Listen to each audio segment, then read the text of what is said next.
the EPN podcast. Now, this is a podcast that's been designed to try and demystify the sales profession for those that may be considering a role in sales or those that have recently just embarked on their sales journey.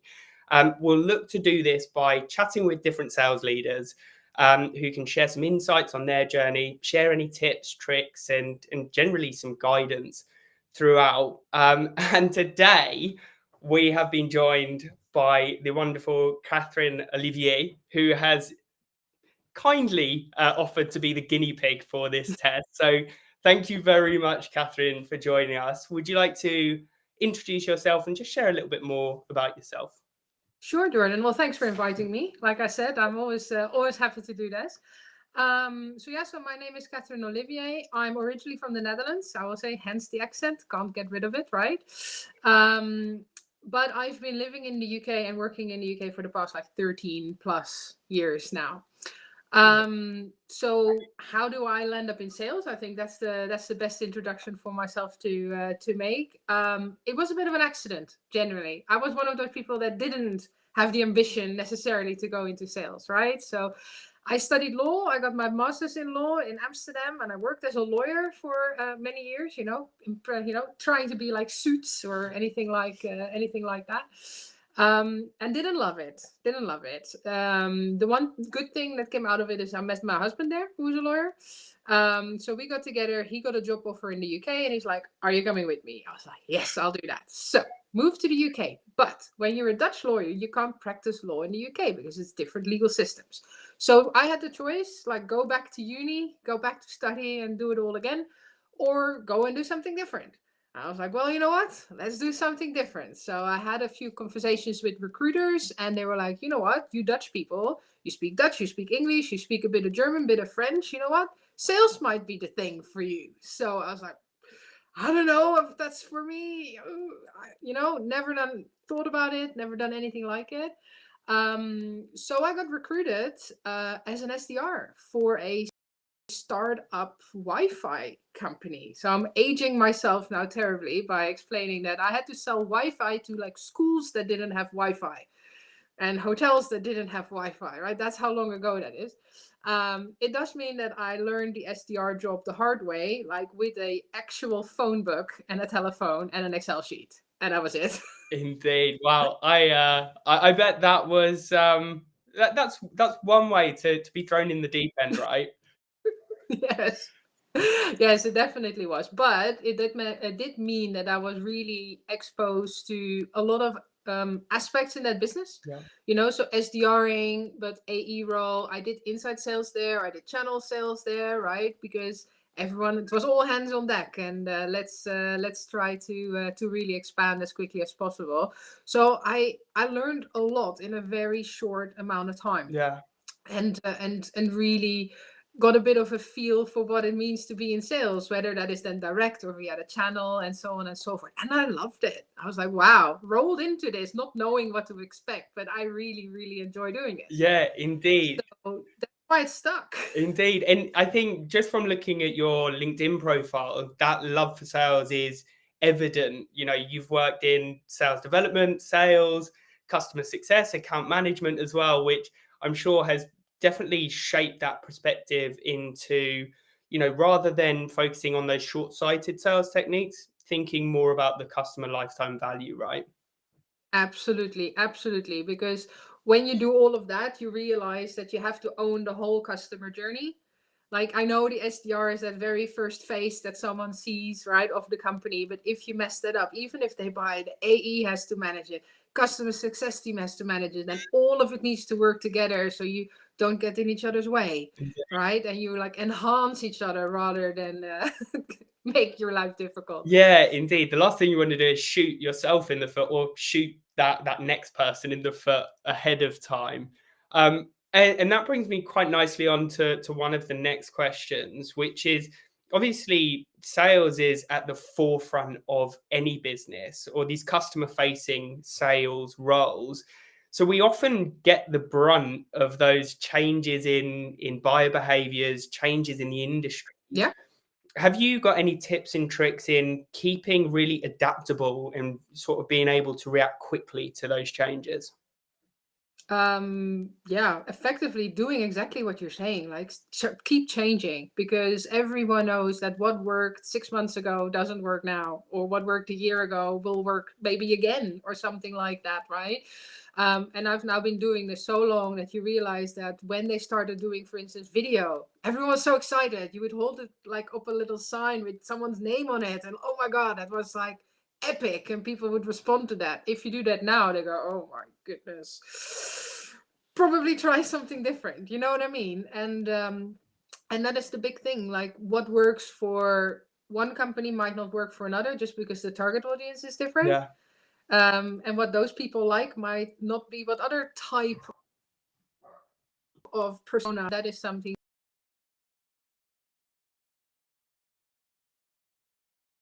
to also, how to say it, top of what's new, and to innovate, etc. Comes to technologies and way of reaching. But you have to stay true to what you're and who you're trying to sell to. And it's not necessarily all the information you see on LinkedIn, like do it. That might be if you're.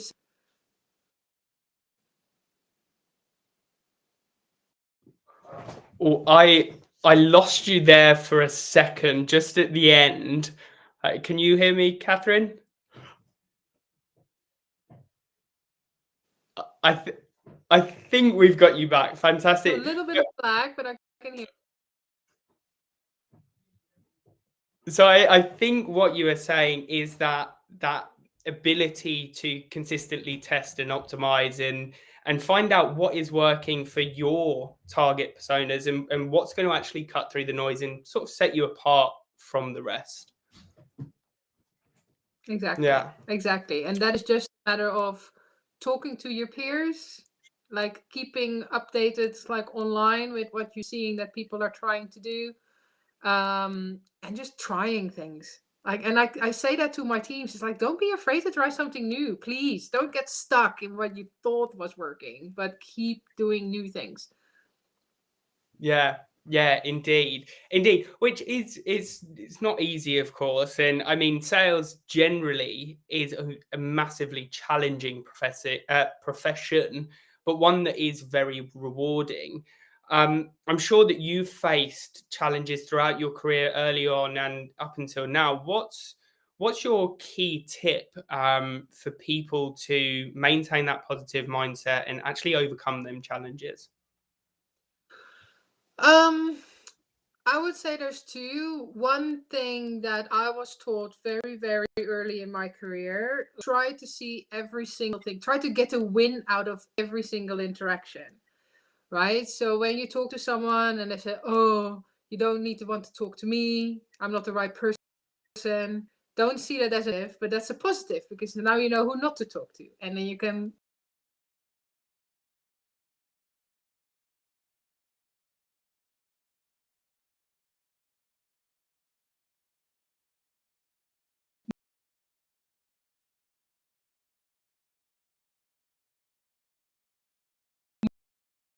move on.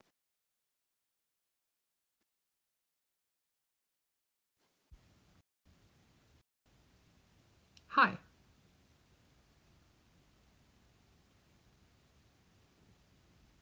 Just a second. It seems that my internet, or any internet, was just dead. Can you hear me again? So I can't hear you.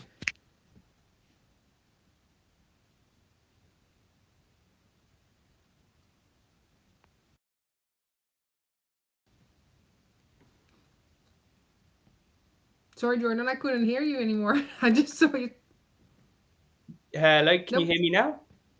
Hello, can you hear me now? There we go. Apologies for that. I think we had some Wi-Fi issues. Perhaps that's the business that you worked for way back when when you started out. The business when you But started out. anyway, let's get back to where were we? So, in terms of overcoming those challenges, I think what you were saying was it's key to either win or learn. There's no sort of loss taking place. Is that right?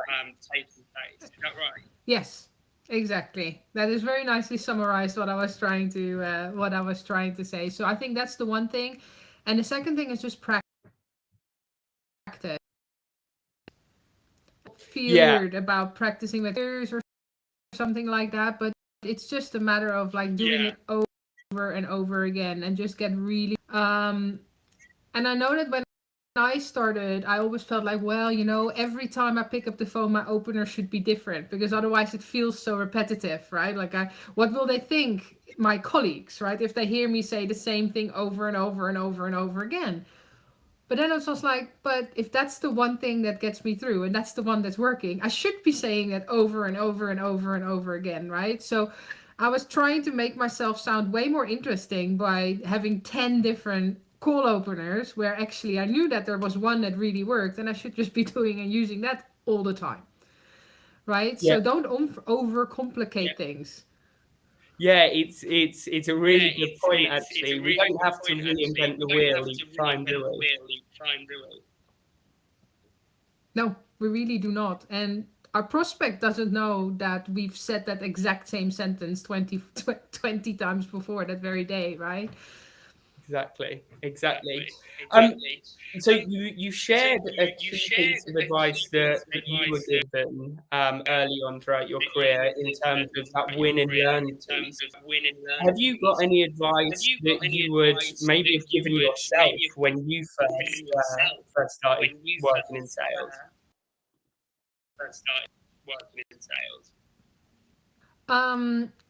What I usually tell my team is effectively stay quite true to who you are and yourself and don't pretend to be different because it's not sustainable to have built that longer time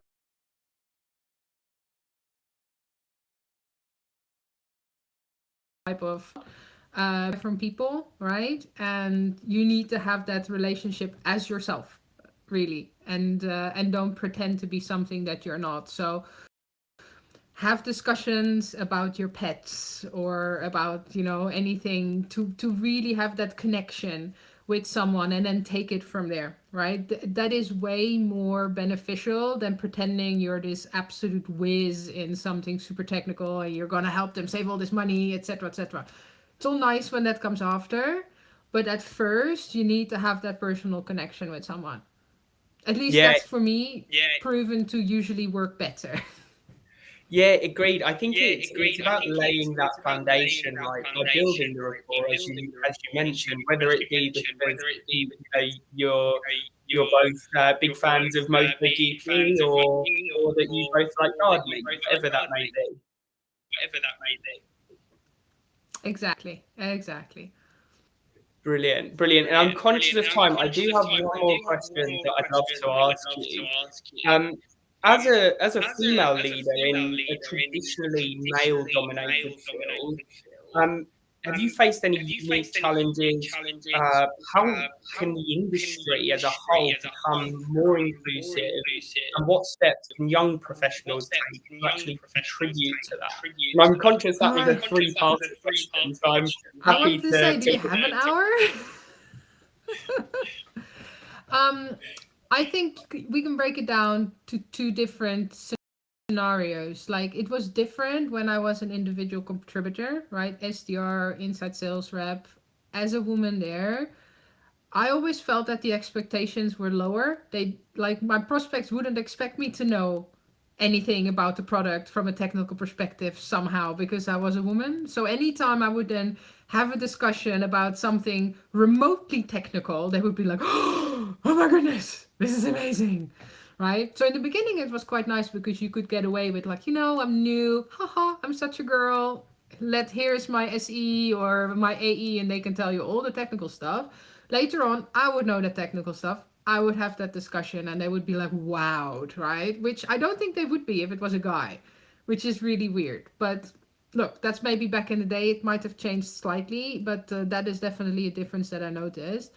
Now going into management and going into leadership, I think you run into the problem, or I might have run into the problem, where I'm always like, I want people to think I'm nice. But sometimes, there's difficult discussions to be had, difficult decisions to be made, etc. Yeah. And no one looks twice at a man for doing that. And when a woman does, it's like, oh, what is she thinking? We don't go through that exact same thought process, right? So I always demand the exact same things from the ladies I work with as I do from the men, right? Yeah. But I do think that women are just generally being looked at as in look at her, right? We have to prove ourselves just that little bit more and work just that little bit harder. Yeah, I think it's something that a lot of people will echo that sort of sentiment. And moving forward, what do you think, young people and even sales leadership can do to help remove that sort of barrier? Always just consider women for all of the positions. I don't know why very often they always go to the guys for the promotions and for the roles. And it's like, women can do it, if not better, I sometimes say, just because of our thought process and empathy, innate, built-in situations. We're very well suited for those sales leadership roles, right? But somehow people seem to think that you need to be this manly, decision-making, powerful, straight, all of that, and they think maybe women can't do that, and I don't agree with that. We might go about it slightly differently, but we get just as good results. Indeed. I completely agree. Conscious of time, I will let you get back on with your day, Catherine. Thank you very much for joining me. If anyone was wanting to reach out, where's the best place to get in contact with you? Connect with me on LinkedIn. Absolutely fine. I reply to pretty much everybody. I don't reply to pitches, but other than that, always happy to help. Indeed. Brilliant. Well, thank you very much for your time today, Catherine. If anyone does have any questions, feel free to reach out. But in the meantime, enjoy the rest of your week. Thank you very much, Jordan. Hey,